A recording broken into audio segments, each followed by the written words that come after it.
Very special guest on this edition of the show, a man who has done so much to popularize science over the decades, a man who's helped to make it accessible and approachable and explain it in ways that ordinary people who are not science graduates, and that includes me, can understand.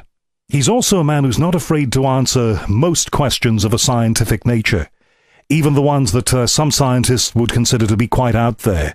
His name, Dr. Michio Kaku, and it'll be a great pleasure to catch up with him again. Okay, let's get to New York City now. No shout-outs on this edition. We're going to get straight to the guest, Dr. Michio Kaku. Michio, thank you very much for coming back on my show. It's been a few years.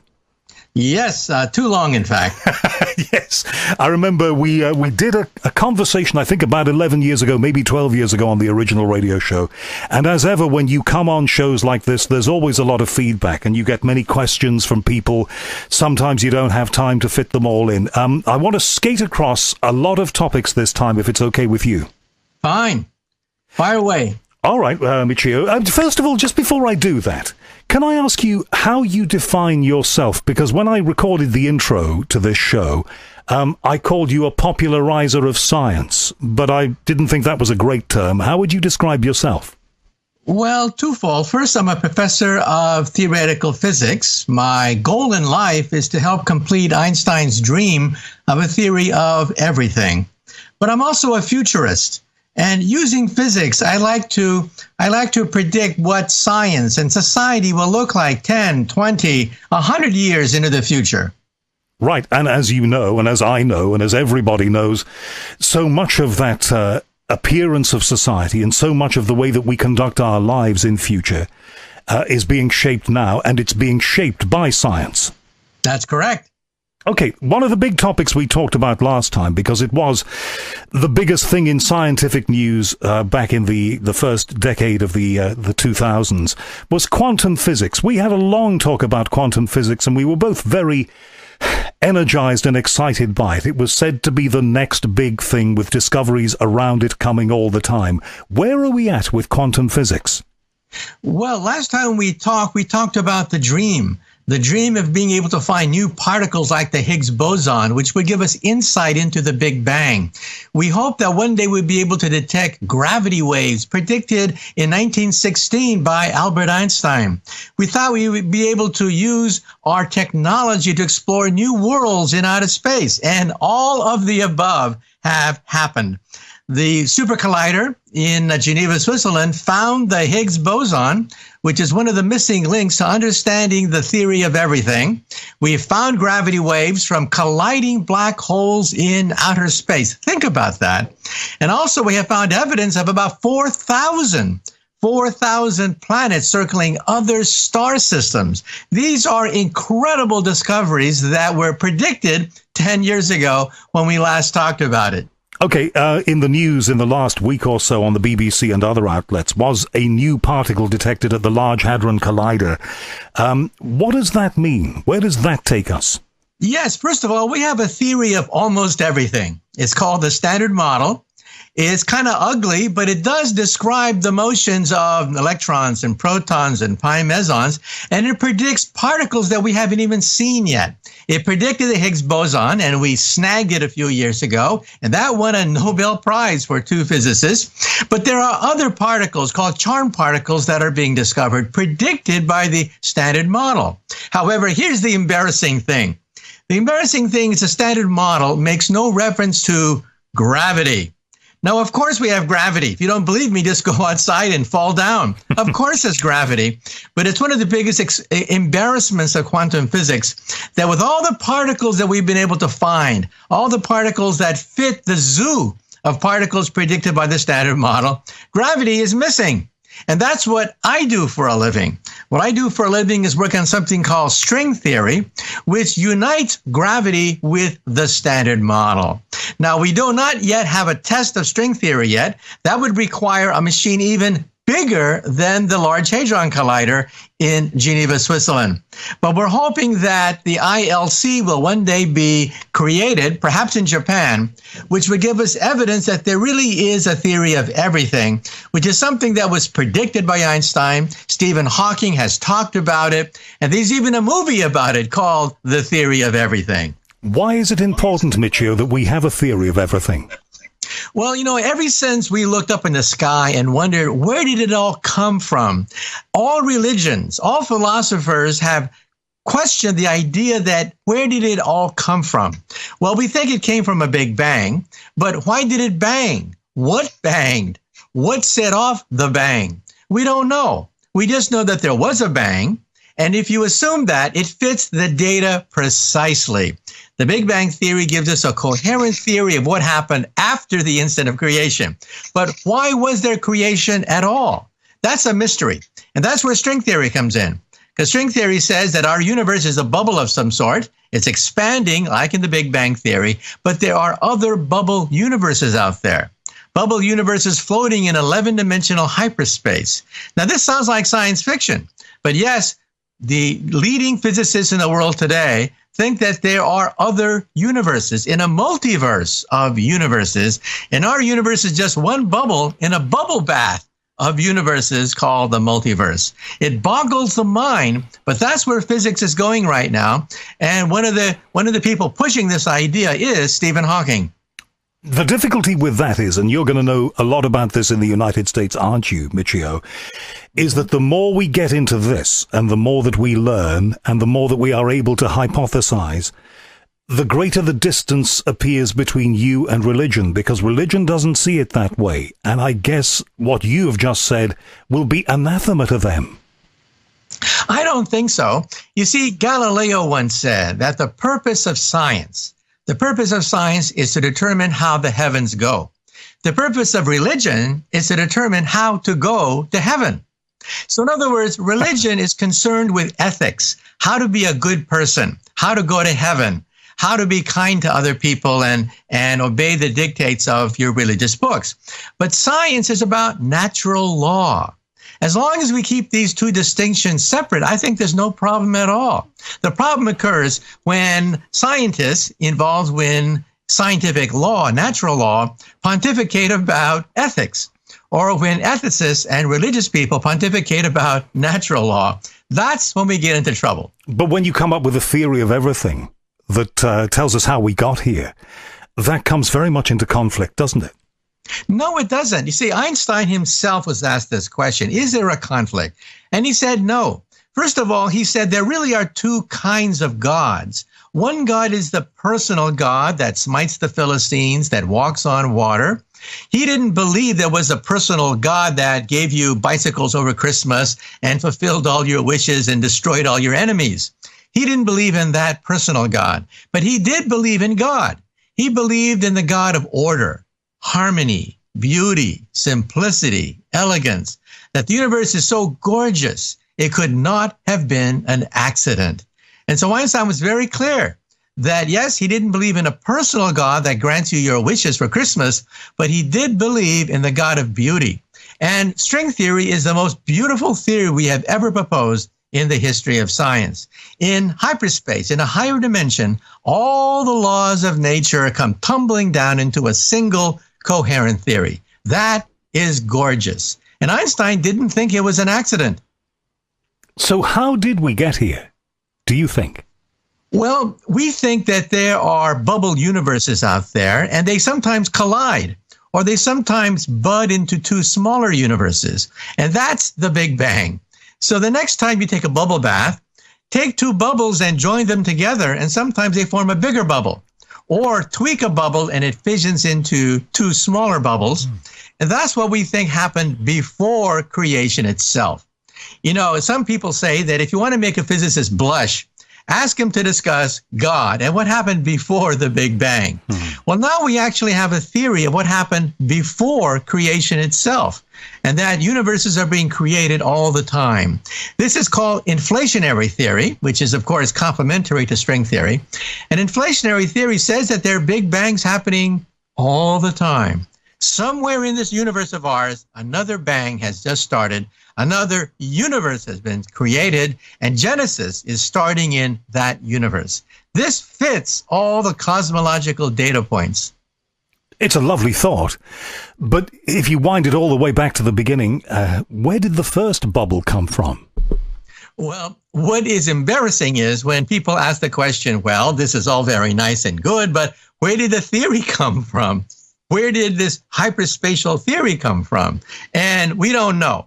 However, let me say this, that there are two theories of the creation of the universe. One is that there was an explosion. God said, let there be light. The other theory is Buddhism, which says that there is no beginning at all. It's timeless nirvana. There is no God in this universe. So how do you combine these two together? The multiverse theory combines these two diametrically opposed theories into a single theory. First of all, there was a Big Bang. There was a Genesis. There was an instant of time when the universe was created. That is correct. But you see, there are other universes out there. Other universes, other bubbles being created in an ocean of nirvana. That is 11-dimensional hyperspace. Our bubble is a 3-dimensional bubble floating in a much higher arena, the arena called hyperspace, which is the title of one of my earlier books, in fact. And so it melds together Buddhism and Genesis. There was a Genesis. There was a Big Bang. There was a creation, but creations happen all the time, someplace in this great multiverse of ours. And what is the arena in which it all happens? 11-dimensional hyperspace, which is the Buddhism's nirvana. Now, how fascinating, Michio, because what I take away from that, and I'm not a scientist, I'm somebody who's written and spoken about science, but I'm not a scientist, I'm an arts guy. But what I understand from that is that the whole idea of beginnings and endings is our human hang-up. That's our concept. That's right. In fact, St. Augustine used to wonder, does God have to obey the problem of time? Can God be late? Can God have to rush across the universe because he's late for an appointment? Or is God outside time? You see, this theory says that in some sense, God could be outside time, because if you're watching all these bubbles, if you're taking the bubble bath, each bubble has a clock. Each bubble has its own time. Where are you sitting? If you're in the bubble bath looking at bubbles, each of which has a clock, then you are outside time. So in some sense, this fulfills the original picture of St. Augustine. So is this an explanation, something we've always been looking for, or is this just the best paradigm that we have? This is the best paradigm that we have so far. Stephen Hawking has said that we're very close to a theory of everything, and the leading candidate for that theory of everything is string theory, but we don't know where string theory came from. It simply fits the data that we know, and it's the best shot that we have to fulfill Einstein's dream of a theory of everything that would allow us to, quote, read the mind of God. But the bottom line is you have to prove it. And that's why we want to build machines like the Large Hadron Collider, and even a replacement, a bigger machine called the ILC, the International Linear Collider, which may be built in Japan. We're not sure. The Japanese government has pledged to fund half of the ILC and asking other nations like the United States to fund the other half. But we'll wait and see. But the goal of all of this is to find the original beauty, the simplicity, the elegance that Einstein dreamed would dictate the instant of creation itself. So in other words, the universe is more gorgeous than we ever thought. And the data confirms this picture. And I've always been fascinated by the whole idea that scientists shows us that in order to understand the big picture, and the big picture is who are we, how do we get here, and all the rest of it, you have to zero in on the very small picture. And the smaller you go, the more you understand. That's right. We're beginning to realize that the very big and the very small are complementary. Quantum theory takes us to the very, very small, smaller than an electron. And what came out of quantum theory? String theory. But string theory, in turn, allows you to wrap up the universe into a bubble. And that's where Einstein's theory of relativity comes in, because that's a theory of the very big. That is black holes, big bangs, quasars, and things like that. So we have a melding now of the very big and the very small. So I find it very pleasing, because otherwise the universe would be split in half. the theory of the big, that is relativity, and the theory of the small, the quantum theory, not talking to each other. And I find it hard to believe that the universe could exist with two different minds, two different approaches, two different mathematics. I find that very difficult to believe. I believe in a single theory, a single coherent theory of everything. In the last year, I've spoken to people like Avi Loeb from Harvard University, a very famous space scientist, a couple of times about gravitational waves. It seems we have now discovered two bursts of gravitational waves. Why are we so excited about this? Well, Einstein predicted gravity waves back in 1916, but he gave up ever trying to test it because you can calculate it's very tiny. And of course, it takes gigantic detectors miles across, some of the biggest scientific machines ever created on the planet Earth, to detect these very faint waves. But the next step beyond looking at colliding black holes, which emit gravity waves, is to look at the Big Bang itself. We think that the Big Bang, in some sense, is a super collider, like the one we have outside Geneva, Switzerland, except much bigger than Geneva.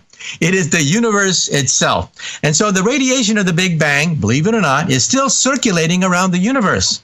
And we hope to put these detectors in outer space in order to detect emissions from the instant of creation itself. In other words, we want baby pictures. Baby pictures of the infant universes when it emerges from the womb. We want to see evidence of the umbilical cord of the baby universe. And perhaps the umbilical cord is connected to a parent universe, a multiverse of universes. And so we want to have direct evidence of these things rather than simply philosophizing these things at dinner. A lot of my listeners have asked me, Michio, to ask you questions about UFOs and aliens, assuming the two of those things are connected. Now, if we have a multiverse, then I guess we must have what we would call aliens. Well, we have discovered 4,000 planets orbiting other star systems, and we can now take a census of the Milky Way galaxy. We now know that on average, every star has some kind of planet going around it, every star. And that on average, 1 out of 5 or 1 out of 10 of these stars have Earth-like planets going around them. So tonight, when you go outside, you'll have to ask the question, is anyone out there? And for that matter, is anyone out there wondering, is there life on the planet Earth? And so we believe that, yes, there are aliens out there. And then the question is, well, why don't they visit us? Why don't they land on the White House lawn? Why don't they land in downtown London and simply announce their existence? Well, of course, there are many, many people who believe that they do regularly visit us, and they've been abducting people and crashing saucers at Roswell and all sorts of things for years. Yeah, my attitude is, if you get abducted by a flying saucer, for God's sake, steal something. I don't care what it is, a paperweight, a paperclip, a book. Steal something, because then you'll have scientific hard proof that you've been abducted by an alien from outer space. If you don't steal something, then of course it's just your word against all the cynics. And at that point, nothing can go further. So that's why I say that, hey, next time you're abducted by a flying saucer, steal something. Now, being in the position that you're in, and you are connected, you do know important people, Michio. Have any of those important people tipped you the wink, as we say here in the UK, given you an intimation that perhaps we are indeed not alone? Well, everyone I've talked to who are Nobel Prize winners, directors of major laboratories, they all say in their heart of hearts, yes, they're out there, but they don't know whether they have actually visited us. But I think they're making a mistake. They're assuming that the aliens would be only perhaps 100 years ahead of us. A civilization 100 years ahead of us cannot go between stars. They would have to be thousands of years ahead of us. And that's why I think that these aliens from outer space might be thousands, millions of years ahead of us with the ability to go between stars. Right, but still they don't come and show themselves as I feel and as you feel. They don't come and show themselves on the White House lawn, which if I was, wanting to discover other civilizations and I'd come from somewhere else, I would do. Well, you see, if I'm in a forest, do I want to talk to the squirrels and the deers? Maybe initially I want to start a conversation with a chipmunk, but eventually I get bored because they don't talk back to me. And so in the same way, if they're out there, we're quite primitive compared to their technology, which is thousands, maybe millions of years ahead of us. And perhaps they say to themselves that we're simply too primitive, like a squirrel, like a deer in the forest, in order to establish communications. So I think we're going to have to wait a while until we have interstellar travel and we make contact with them, because at the present time, if they're that advanced that they could travel thousands of light years to reach the Earth, we may have nothing to offer them, which is, of course, very humbling if you think about it. What about the UFO movement, though? It's very active in America, it's extremely active in the UK, and there are moves towards so-called disclosure. There are people demanding that the authorities come forward and say what they know, if indeed they know anything. A lot of people believe in flying saucers, don't they? Yes, I think the government's biggest enemy is itself. For many decades, they would either deny these reports or they would print false reports by themselves in order to deflect away from Area 51. Area 51, we now know, was a test site for advanced weapons like the stealth bomber. Stealth bomber had to be tested someplace, but it had to be tested in secrecy, and that's where Area 51 comes in. The flying wing, the stealth bomber, many experimental designs were experimented there. However, the military tried to hide it, and that only inflamed the UFO movement because, of course, people love to unveil conspiracies.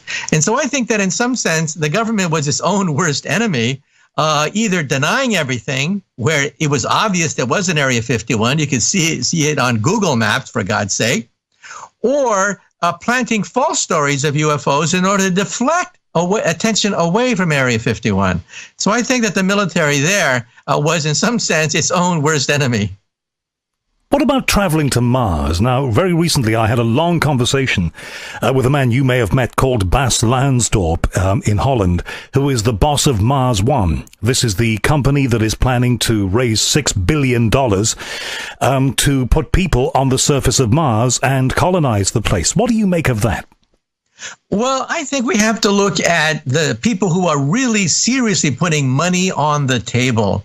We cannot go to Mars by selling television rights and movie rights and autographs in order to go to Mars.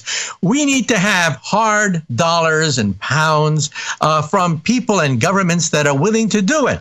And we now know there's a game changer. Because of NASA's declaration that Mars is the next target, Elon Musk of SpaceX has said that they too want to be part of it. And we may eventually have a traffic jam over Mars, not just the NASA's SLS booster rocket, but Elon Musk's heavy booster rocket rivals the SLS. And believe it or not, Amazon.com has now jumped into the game. Mr. Jeff Bezos of Amazon.com has started his own launch pad in Texas, and he wants to go to Mars too. So we eventually could have a traffic jam over Mars. So it really is a space race. It's a space race. But there are two ways of looking at it, though, and I wonder which one you think is correct. One is to send people there like Mars One want to for a no-return mission. You basically go there and that's the rest of your life on Mars. And NASA is looking at it the other way. We're going to have returnable missions. I think we should have returnable missions because I think it's going to give bad publicity if we have to have funeral rites on Mars and have to dig graves. And it doesn't set a good pattern for future exploration on Mars.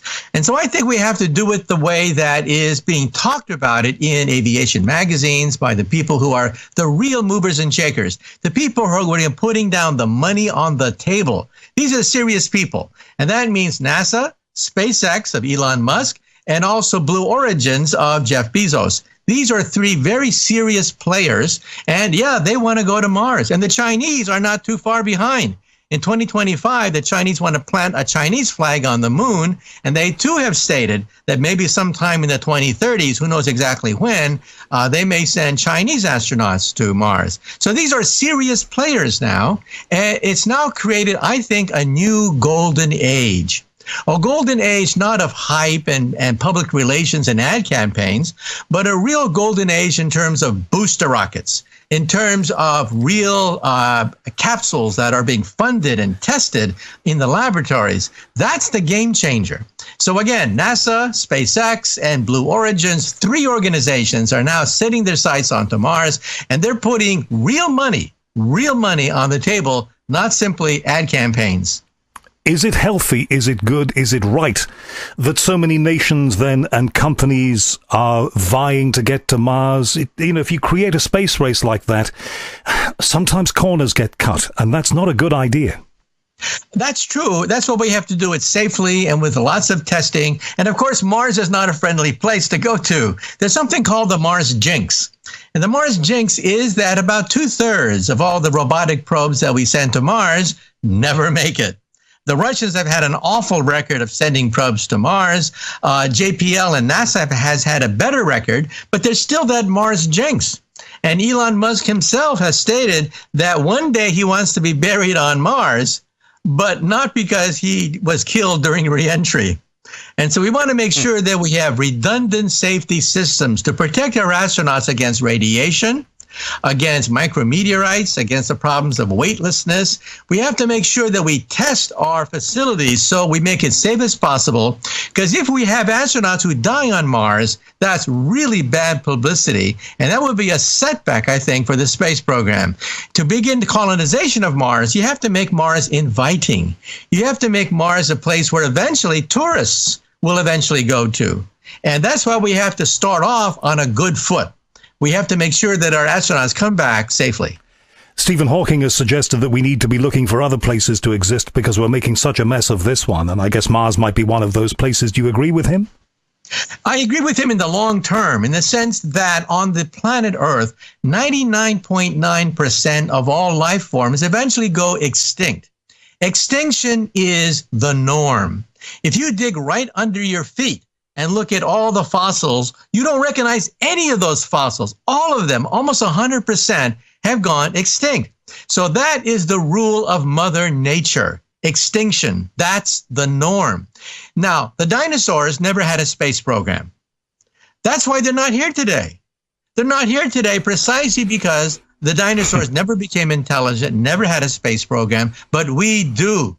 And if we don't want to go the way of the dinosaurs, then we too have to have a real vibrant space program to give us an insurance policy. We need Earth 2.0, an insurance policy, because life on the Earth will eventually go extinct. In fact, physics, the laws of physics are a death warrant for life on the planet Earth. 5 billion years from now, the sun will eat up the Earth. On a scale of millions of years, we'll have gigantic volcanic eruptions and meteor impacts. On a scale of thousands of years, we'll have another ice age. And so, in other words, the laws of physics mandate a death of life on the Earth unless we leave the Earth itself. So there's no ifs, ands, or buts. The laws of physics are clear. Leave or die. Michio, why do you think that we went to the moon and then ignored it for so long? Well, it cost money to go into space, and the Cold War paid a lot of that. And at the height of the Cold War, 5% of the gross domestic product of the United States went into the Apollo program. Now, that's astounding. Think about that. 5% of the entire economic activity of a superpower went into the Apollo space program. That's unsustainable. And so without the winds of the Cold War in the sails of the space program, of course it's going to evaporate, because it costs $10,000 to put a pound of anything into near-Earth orbit.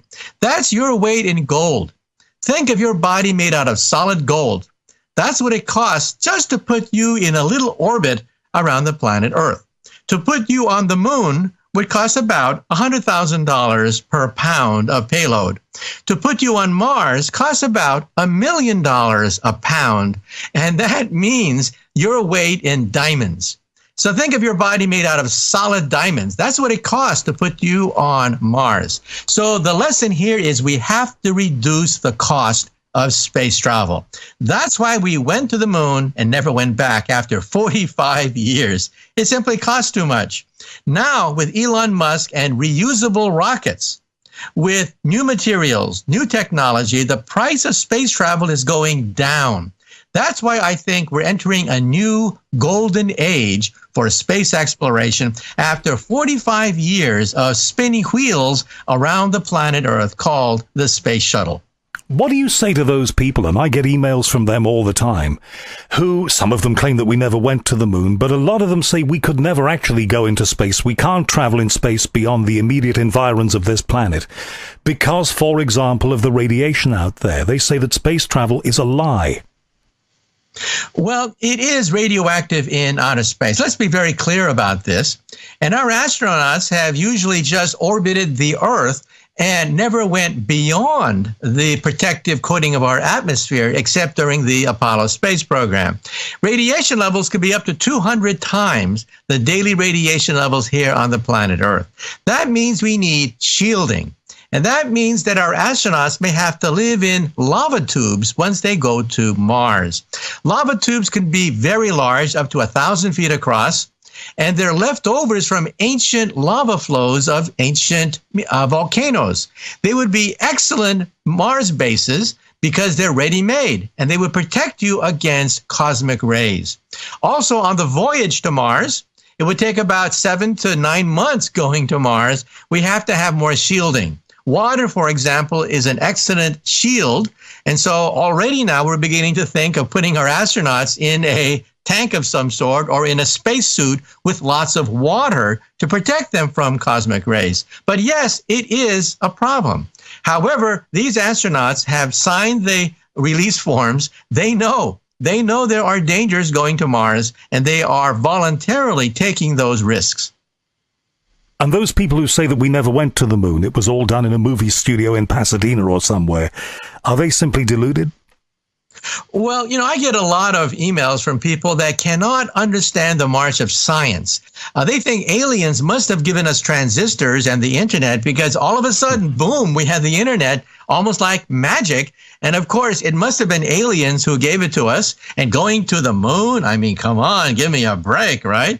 They don't understand. I'm a scientist. They don't understand that if you are a scientist, you know how painful it's been, decade after decade, struggling to try to perfect a transistor, to try to get the internet off the ground. Unfortunately, we scientists are partly to blame because we don't have PR agents. We don't have television shows and reality shows telling people how difficult, how painful the march of science is. If they could see the painful, slow progress of real science, they would begin to realize, hey, I didn't realize that of course it's difficult to make the internet. Of course it's difficult to make robots. Aliens didn't give us these technologies. We did. And you have to also realize that even North Korea, a country which is starving to death, they can actually put objects in orbit now. And so it's not that hard to go into space. It's not that hard to go to the moon. The problem is coming back. That's the problem. That's why it took a superpower, the United States, to go to the moon and come back. But going to the moon, I mean, you realize that India has now sent a probe that orbits Mars? It's simply not that big a deal anymore. So for the people who say that we've never been to the moon, I say, read up on science. Realize that North Korea, India, they can send probes to celestial bodies now. It's not that difficult. Just very briefly, you mentioned North Korea. It's been in the news, of course, in the last week with another missile test. Do you believe that they have the technology, or they will soon have the technology that might be able to take nuclear missiles further than we currently believe they can? And do you think ultimately, and this is pure speculation, they might actually be inclined to do that? Well, let's be very clear. North Korea launched an ICBM that could, in principle, reach Alaska. We don't think they can reach Los Angeles yet, but we think it's only a matter of time. But there are other weak links in the chain as well. We're not sure that they have mastered the re-entry. That is, you need a heat shield and you need gyroscopes to successfully deliver a warhead over thousands of miles on a city that's only a few miles across. We don't think they have that technology yet. Second of all, miniaturization. We're not convinced that they can miniaturize their payloads to fit in the nose cone of these missiles. However, these are engineering problems. You throw money at them, and eventually you'll solve them. The wheel has been invented. And unfortunately, many people will sell these technologies for money. In fact, that's probably how they got the know-how to create the bomb to begin with, because there was a person who sold sold the blueprints of the atomic bomb by stealing them from the European Union. And so I think no doubt that by the end of this decade, they will have many of the pieces of this jigsaw puzzle put together. The miniaturization of the warhead, an ICBM that could reach Los Angeles and hit a city, but because it has gyroscopes that can survive the reentry problem. So I think we have to get real about this. We can't simply ignore what the North Koreans are doing anymore. Right, so any technical questions, the answers are probably yes. And the rest of it is all down to politics and diplomacy. Right. And I think to understand the North Koreans mentally, you have to think of a cornered animal. A cornered animal will act irrationally. But of course, it's quite rational what a cornered animal tries to do. A cornered animal tries to act mad, tries to act irrational, and tries to convince you that it will do all sorts of crazy things just if you will go away. That's the very sane position of irrationality exhibited by a cornered animal. And so the North Koreans do not have the cards. The West has all the cards, but the North Koreans are playing their hand quite well.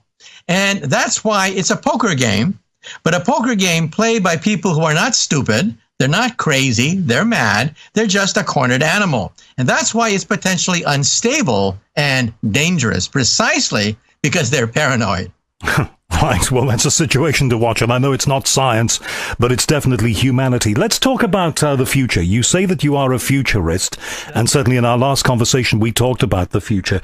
Let's talk about the huge advances there have been in robotics and artificial intelligence. You know, do you believe that now we are very close to the age where robots will take over many of the functions that we now have? Well, I think robots will immediately start to take over the 3 Ds, dirty, dull, dangerous jobs. Jobs that are repetitive, jobs that involve working with the sewer system, diffusing explosives, jobs that are mind-numbingly repetitive. So dirty, dull, dangerous jobs, that's where robots come into the picture. And eventually, I think the robotics industry will be bigger than the automobile industry. We'll have an entire industry that services them, repairs them, designs them, monitors them, and creates new generations of robots. But I don't think they're going to take over anytime soon. Our most advanced robot is called Asimo, built in Japan. And Asimo can run, walk, climb upstairs, give you coffee. But Asimo has the intelligence of a cockroach. Even an insect has more intelligence than Asimo, the robot. However, let's be real. I think that in the coming decades, robots will become as smart as a mouse, then as smart as a rat, then as smart as a rabbit, and perhaps later in the century, as smart as a dog, a cat, and eventually as smart as a monkey. At that point, let's face it, they could become dangerous. They'll become self-aware. They'll realize that we are not monkeys, and we should put a chip in their brain to shut them off if they have murderous thoughts. We need a fail-safe system, not today, not tomorrow, but at some point in the future when our robots become self-aware, then we should put a chip in their brain, a fail-safe system to shut them off. But in the meantime, we're delegating all sorts of tasks to robotics, and those tasks and the things that robots do have a real human impact on people and their jobs. And it seems to me, and maybe I'm wrong, that politicians both sides of the Atlantic are not being totally honest with us about the impact that is going to have sooner than we think. Right. Let's take a look at the jobs that are going to be obliterated and the jobs that are going to flourish. First of all, the jobs that are doomed are repetitive jobs, jobs that simply involve the same mechanical motion all over again, time after time, like seamstress work, for example, while putting together automobiles. And also in the middle class, middle-level jobs, like stockbrokers, for example, no longer can sell stock because in the future you'll buy stock on your wristwatch, or the internet will be in your contact lens. You'll simply blink and buy whatever stock you want because the internet will be inside your contact lens. So stockbrokers are going to have to offer something that robots cannot offer, and that is savvy, experience, knowledge, innovation, creativity. Robots can't do any of the above. And that's why you go to a stockbroker today. You don't go to a stockbroker to buy stock anymore because you can do that on your wristwatch. You go to the stockbroker because you want his experience, his savvy, his imagination, his ability to see the future of the market. That's why you go to see people like stockbrokers. Now, take a look at a gardener. A gardener is semi-skilled. Every garden is different. Robots can't do that because robots can only do repetitive work. And that's why gardeners, garbage men, policemen, construction workers, they'll have jobs because they're semi-skilled. And robots cannot solve a crime. Robots cannot pick up garbage. Robots cannot design a landscape garden. These are things way beyond the capability of robots. Remember, robots are adding machines. They add millions of times faster than us, giving us the illusion they are thinking and that they're creative and they're self-aware. Wrong. They are not self-aware. They're simply doing repetitive work millions of times faster than your brain. But your brain can be creative, innovative. It has experience, knowledge, know-how, savvy. Robots don't have any of that. But how do we plan for an economy where a lot of jobs are done by robots? What do we do? Well, first of all, many people wonder, how do you explain the rise of Donald Trump?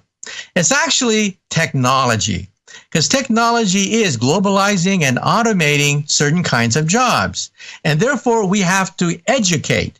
We have to educate workers so that they can be trained for the jobs of the future. Unfortunately, our educational system graduates young students to work very well in the year 1950. The only trouble is we don't live in 1950, but our college system prepares you to live in the world of 1950. Our school system does not prepare you to do social media, to do the internet, to work with MRI machines. All the wonders of technology are not taught at our universities. So education has to be upgraded. And second, we have to create industries of the future. For example, biotech. The population of the world is aging very rapidly, especially in Japan and Europe. And we have to create new biotech industries and robots that can handle, for example, nursing jobs. We have to create new industries in biotechnology, for example, and nanotechnology. And so that's what we should do, because otherwise globalization and automation will create large numbers of unemployed workers, and these unemployed workers vote. But it's already beginning to happen. And how do we look after those people? Do you buy into the idea, as some people do, I know it's very big in Scandinavia as a notion, of paying everybody a single living wage so that nobody starves in this new high-tech world? Well, I think we have to be careful there, because if we get too dependent, then we may have a permanent underclass of people who are simply used to living on other people's dime. For example, in Japan, there's something called the otaku. The otaku are people who are unemployed because they don't have the skills to be part of the new economy. They stay at home and they shut the door and they play video games. There are thousands of these people. The mothers leave them food in the morning and pick up the dishes at night, and they just spend their whole life just playing video games. Now, I don't think we want that. I don't think we want an international otaku class of shut-ins and people who shut the door and close the lights and play video games all the time. So how do we prevent that? Pardon? How do we prevent that?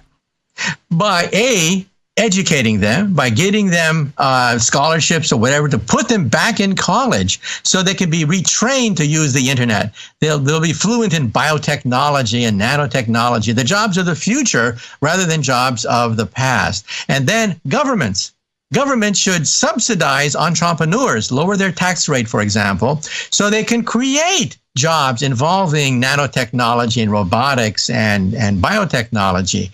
You have to jumpstart the high-tech sector so that they can accommodate many of these kinds of jobs. And like I said, semi-skilled jobs will not be replaced. Robots cannot fix your toilet. Robots cannot pick up garbage. There are many things that robots cannot do for a long time. However, certain jobs, as I mentioned, will be obliterated. If you work for a law firm, lawyers will have jobs because you have to argue before a jury, argue before a judge. Robots cannot do that. Robots cannot interact with humans very well. But on the other hand, paralegals, people who simply look up previous cases in a law book, those jobs could be eliminated because robots are very good at search engines. And so there's certain kinds of jobs that will be obliterated. Jobs that are repetitive, jobs that involve things like inventory, bean counting, and taking care and search engines, those jobs will be eliminated. But jobs that involve common sense, pattern recognition, human interactions, those three categories of jobs will flourish in the future. Fine. In this new world, Michio, and I'm excited by the prospect of a new world, don't get me wrong, but will there be a place for artists? Will there be a place for composers, thinkers in this new world? Definitely. As Tony Blair likes to say, England derives more revenue from rock and roll than the coal mining industry. Coal mining involves commodities. Commodities prices fluctuate, but in general, they fall. However, creativity, imagination, artwork cannot be done by robots. Robots can copy, of course, but they cannot create new imaginative works of art. And therefore, we will have a flourishing of the arts because robots cannot become your matinee idol. They cannot make the next Hollywood blockbuster film because robots can do repetitive things very well. And so I think the arts is what is called intellectual capital. So we're witnessing a transition from commodity capital, away from commodity capital like agriculture, and putting a premium on intellectual capital, like things that are creative, things that involve experience, things that require human interactions. That's called intellectual capital, and intellectual capital will be the currency of the future. For example, this morning you had breakfast that the King of England could not have had 100 years ago. Think of what you had for breakfast. Almost for nothing. Delicacies from around the world. The King of England couldn't do that. Queen Isabella sent Columbus on a dangerous mission just to find paprika and spices from China and India. You get them almost for free at your local store now. That's how cheap commodities have become. Mind you, I'm not sure that the King of England would have wanted Cheerios, but that's a whole other story. Yes. Okay. But that's why products of the mind will be the currency of the future. So, Michio, you're very optimistic about the future. I talk to a lot of people who are very gloomy about the future and giving us dire warnings that we're going to destroy the planet. And if we don't destroy the planet, we'll have our jobs and livelihoods taken from us first. You don't think that way at all? No, I think we're witnessing a period of transition. For example, when the automobile first came, many people were afraid of the automobile. It made lots of noise. It was involved in car accidents. They exploded with gasoline. And they thought horses were so stable and kind, and horses we would have forever. Wrong. We now have automobiles everywhere, but we don't cry about it either because we know how convenient automobiles are. Well, robots are coming too. We shouldn't fear them. We should understand them. We should understand that robots cannot pick up garbage. Robots cannot engage you in a conversation. Robots cannot be a construction worker because every construction site is different. Robots can do dirty, dull, dangerous jobs, the 3 Ds. But jobs that involve imagination, human interaction, artistic abilities like gardening or creating a song, robots can't do any of those things. So we shouldn't fear these technologies. We should embrace them and realize they're going to open up new jobs. I think that the robotics industry will be bigger than the automobile industry today. And think of how many people are employed by the automobile industry. People who are going to have to maintain robots, repair them, design them, create new robots. There are going to be thousands of new jobs opening up to service the robotics industry. But, Michio, when you or I were kids, I'm sure you got annuals over there like I got annuals, you know, those books you would get given for Christmas.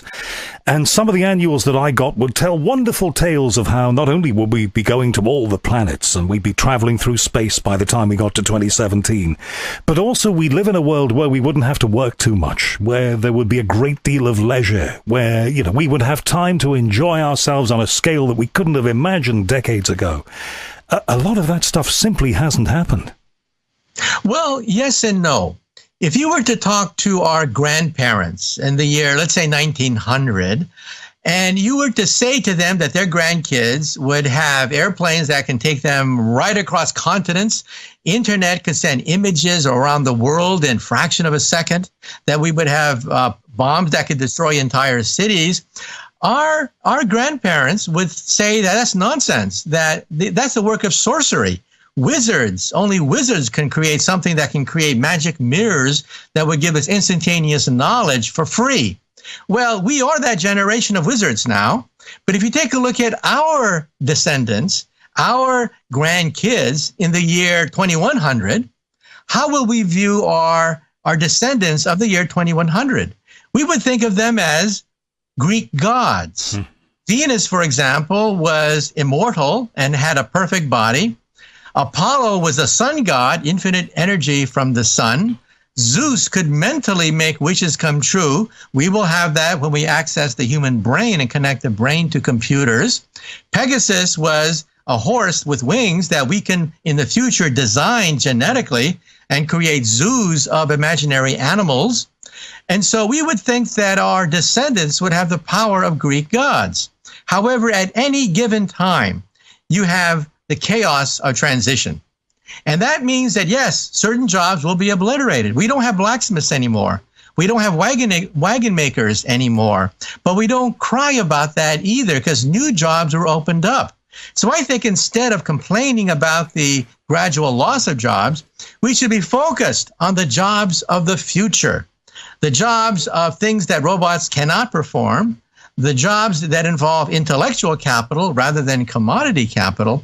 We should be talking about those things rather than crying for jobs that are never going to come back. You and I love technology. I am immersed in it. I love the idea that at this stage in the game of my life, when I was a kid, I used to try and listen to American radio stations by staying up very late at night, and you could just about hear New York through the static at about 2 o'clock in the morning in Liverpool. Very exciting to me. Now I can listen to New York any damn time I want.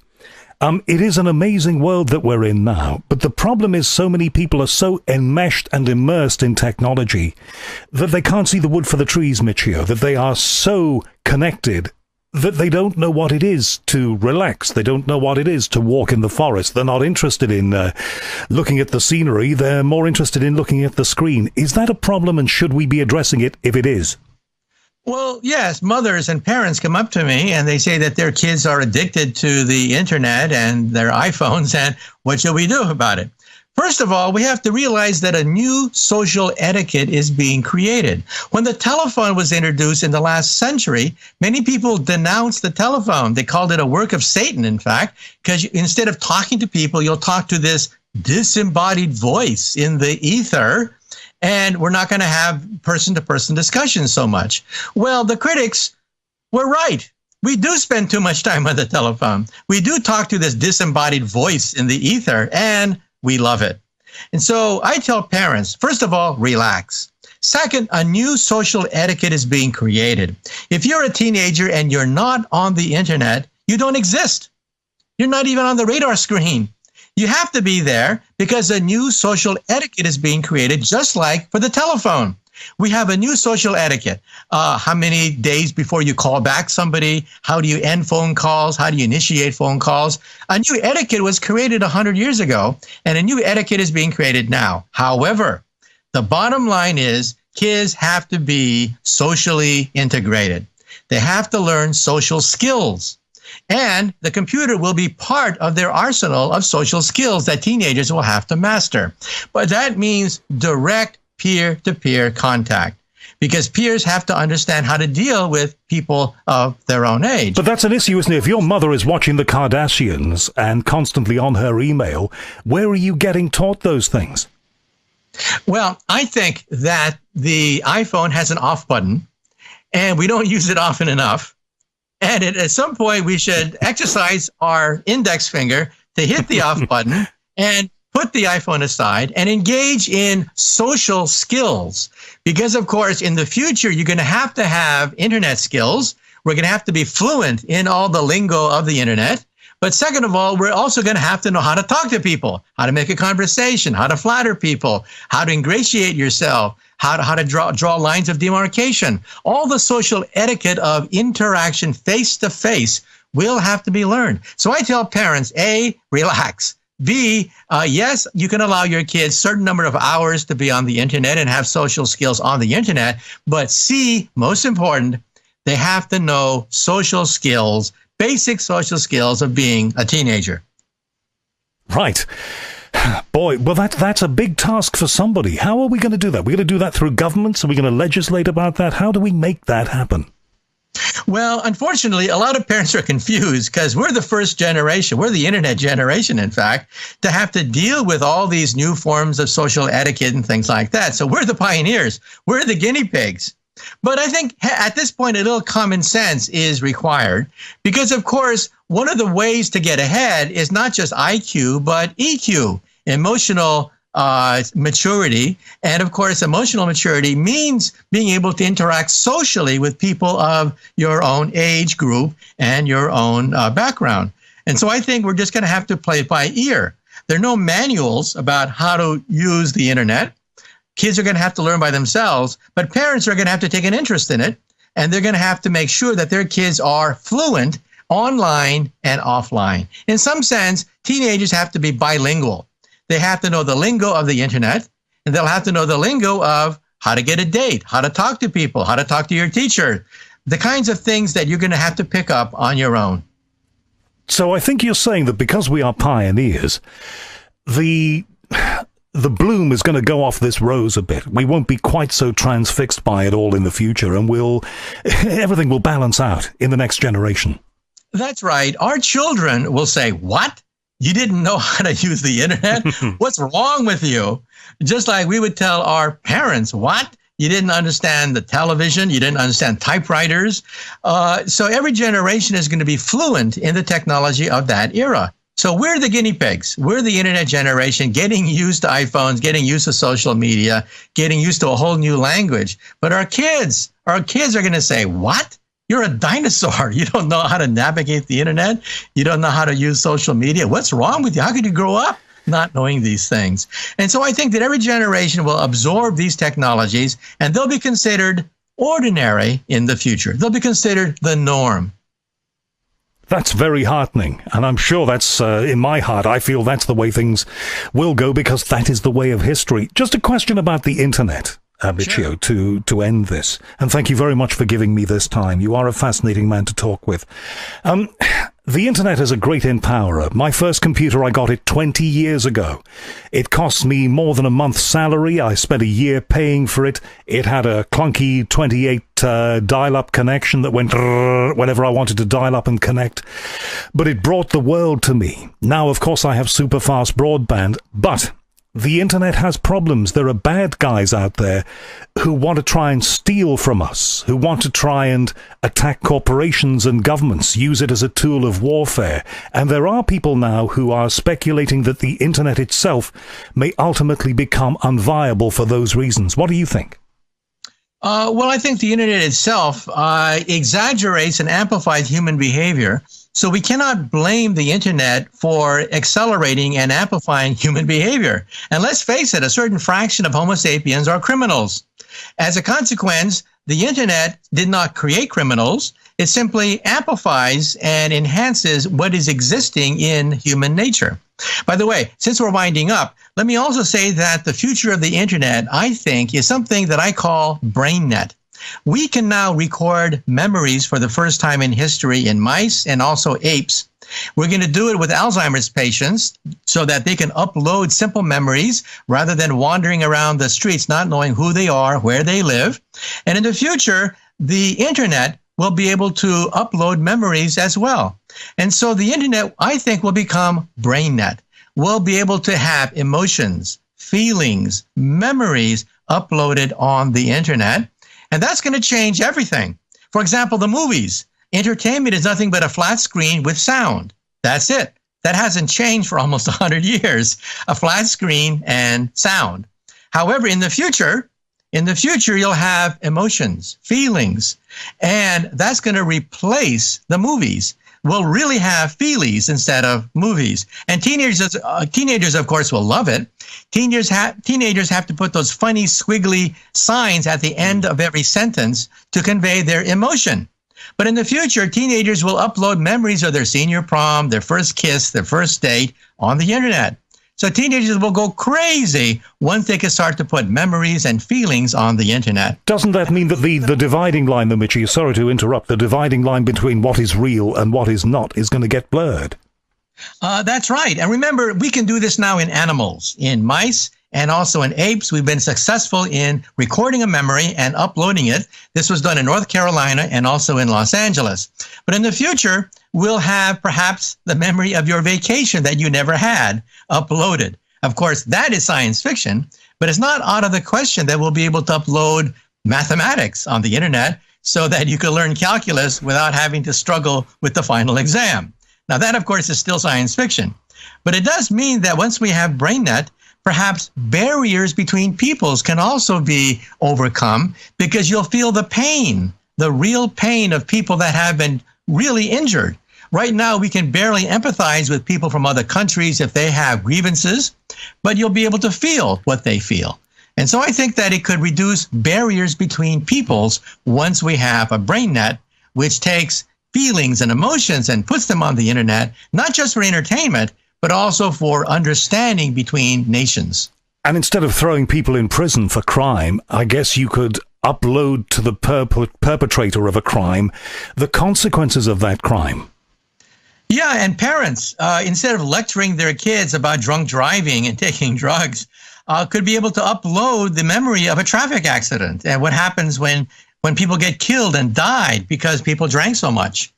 And so I think that lessons of life can be imparted once we have a BrainNet, and kids could learn much faster rather than being lectured to by their parents.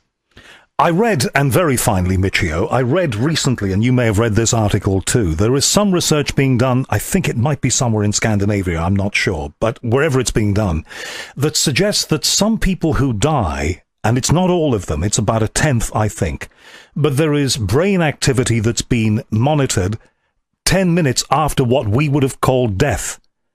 Did that surprise you, or do you think that we have a lot to learn about the process of dying and what happens after it? No, it doesn't surprise me at all because of the fact that the concept of death is what humans impose upon reality and Mother Nature. And Mother Nature tells us that usually nothing is ever clean. So death takes place in stages. And so we're beginning to understand that, for example, brain death is something that our ancestors would have considered nonsense. But now we have EKG scans, EEG scans that allow us to see neural activity. And now we have MRI that can even detect finer details of brain activity, even if a person is so-called dead. However, let me say something about afterlife experiences and seeing the light at the end of the tunnel. I don't believe that these people have really experienced near-death experiences. The United States Air Force puts pilots in a centrifuge and drains blood out of their brain in order to simulate coming out of a nosedive. And the pilots uniformly said that as they lose consciousness going into a nosedive, they would see a light at the end of the tunnel. So the Air Force was intrigued. They studied it, and they found that the blood drains from the brain as you go through a dive on a jet airplane, and the peripheral vision, the outside of your retina starts to lose blood so that all the light is concentrated toward the center. That's the light at the end of the tunnel. So the light at the end of the tunnel is not heaven. It's simply an illusion created by blood flow being lost in the brain as you enter a nosedive or as you encounter death. And that accounts for all these bestsellers claiming that they have seen heaven. It's not heaven that they've seen at all. It's nothing but blood flow in the brain as blood leaves the brain. Do you believe that there is a life after this one? I would hope so, but I'm a scientist. I believe in things that are reproducible, testable, and falsifiable. And unfortunately, so far, we've seen no one that can give us an accurate account of heaven. Now, that's not to say it's not possible. It's just that we haven't seen a testable, falsifiable, reproducible accounting of what happens after you die. I've really enjoyed our conversation, Michio. I hope we can repeat this at some point. What are you working on at the moment? I'm working on a new book coming out early next year. It'll be published in the UK as well. It's called The Future of Humanity. And I personally believe that our future is to go into outer space, begin the colonization of other worlds, to become immortal, in fact, and to begin the process of exploring worlds that we can only dream of today. So the first half of it talks about Mars, talks about Titan, talks about Europa, talks about exploring the solar system.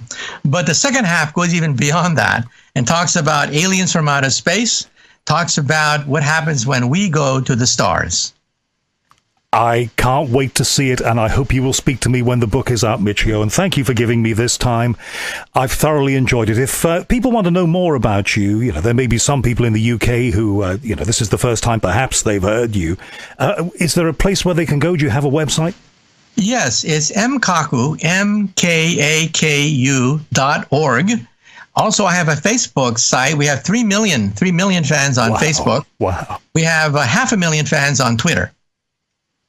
Boy. Well, that's going some. So you're definitely, you've got both feet in that world of technology, this modern world of the internet and all the rest of it, Michio. Thank you so much. We will talk again, and have a great day. Let's do it again. Thank you, Michio. Of some sort. It's expanding like in the Big Bang Theory, but there are other bubble universes out there.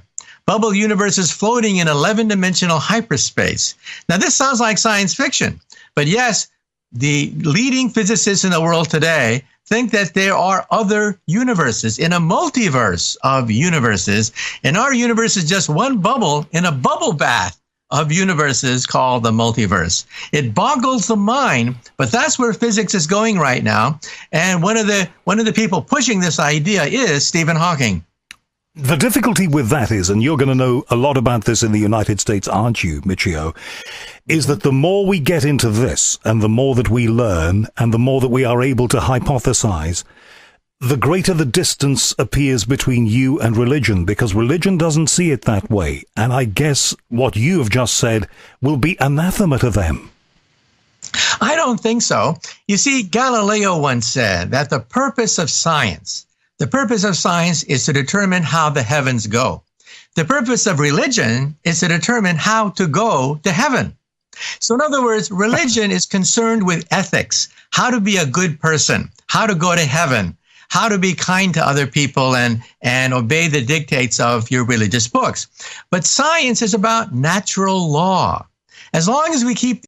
Very special guest on this edition of the show, a man who has done so much to popularize science over the decades.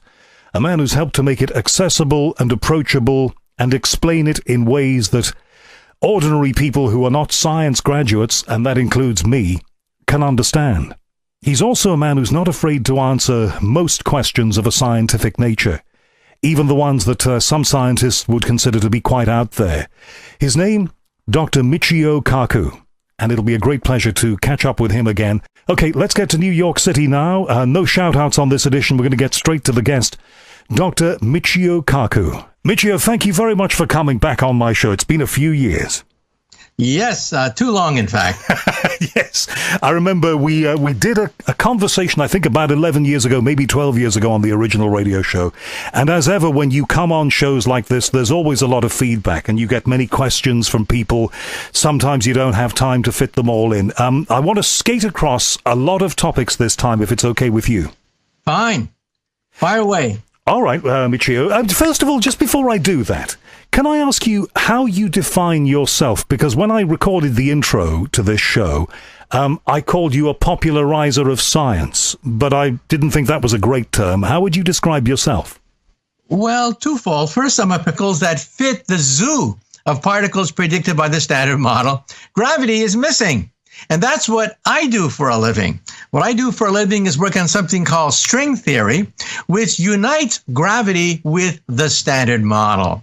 Now, we do not yet have a test of string theory yet. That would require a machine even bigger than the Large Hadron Collider in Geneva, Switzerland. But we're hoping that the ILC will one day be created, perhaps in Japan, which would give us evidence that there really is a theory of everything, which is something that was predicted by Einstein. Stephen Hawking has talked about it, and there's even a movie about it called The Theory of Everything. Why is it important, Michio, that we have a theory of everything? Well, ever since we looked up in the sky and wondered, where did it all come from? All religions, all philosophers have questioned the idea that where did it all come from? Well, we think it came from a big bang, but why did it bang? What banged? what set off the bang? We don't know. We just know that there was a bang. And if you assume that, it fits the data precisely. The Big Bang Theory gives us a coherent theory of what happened after the instant of creation. But why was there creation at all? That's a mystery. And that's where string theory comes in. Because string theory says that our universe is a bubble. Professor of theoretical physics, my goal in life is to help complete Einstein's dream of a theory of everything. But I'm also a futurist. And using physics, I like to predict what science and society will look like 10, 20, 100 years into the future. Right. And as you know, and as I know, and as everybody knows, so much of that appearance of society and so much of the way that we conduct our lives in future is being shaped now, and it's being shaped by science. That's correct. Okay, one of the big topics we talked about last time, because it was the biggest thing in scientific news back in the first decade of the 2000s, was quantum physics. We had a long talk about quantum physics, and we were both very energized and excited by it. It was said to be the next big thing, with discoveries around it coming all the time. Where are we at with quantum physics? Well, last time we talked about the dream of being able to find new particles like the Higgs boson, which would give us insight into the Big Bang. We hope that one day we'll be able to detect gravity waves predicted in 1916 by Albert Einstein. We thought we would be able to use our technology to explore new worlds in outer space, and all of the above have happened. The Super Collider in Geneva, Switzerland, found the Higgs boson, which is one of the missing links to understanding the theory of everything. We have found gravity waves from colliding black holes in outer space. Think about that. And also we have found evidence of about 4,000 planets circling other star systems. These are incredible discoveries that were predicted 10 years ago when we last talked about it. Okay, in the news in the last week or so on the BBC and other outlets was a new particle detected at the Large Hadron Collider. What does that mean? Where does that take us? Yes, first of all, we have a theory of almost everything. It's called the Standard Model. It's kind of ugly, but it does describe the motions of electrons and protons and pi mesons, and it predicts particles that we haven't even seen yet. It predicted the Higgs boson, and we snagged it a few years ago, and that won a Nobel Prize for 2 physicists. But there are other particles called charm particles that are being discovered, predicted by the Standard Model. However, here's the embarrassing thing. The embarrassing thing is the Standard Model makes no reference to gravity. Now, of course, we have gravity. If you don't believe me, just go outside and fall down. Of course, there's gravity. But it's one of the biggest embarrassments of quantum physics that with all the particles that we've been able to find, all the particles